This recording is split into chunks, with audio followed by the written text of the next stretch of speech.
Where can I find the settings option in Windows 7? Hello there. Today, we are going to show you how to find the settings option in Windows 7. It's a simple process and you'll be able to locate and navigate your system settings with ease by the end of this guide. What is the settings option? Before we begin, let's briefly explain what the settings option is. The settings option in Windows 7 is your control center for your computer. It gives you access to a host of controls and preferences that can help you personalize and optimize your system. These controls include but are not limited to system security, privacy settings, display adjustments, and hardware configurations. Accessing the Start menu.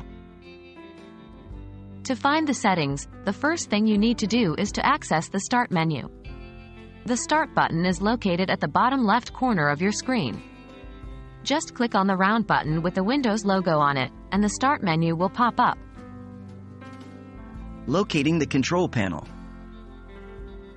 Now that the Start menu is open, you will find several options. To find your system settings, click on the Control Panel option. This is where all system-related settings are located. The control panel is usually found on the right side of the Start menu. Navigating the control panel. Once you've clicked on the control panel, a new window will open.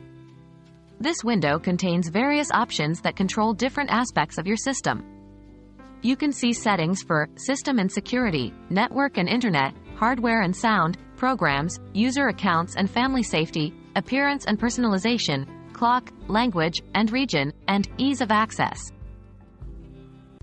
That's it. You have successfully found the settings option in Windows 7.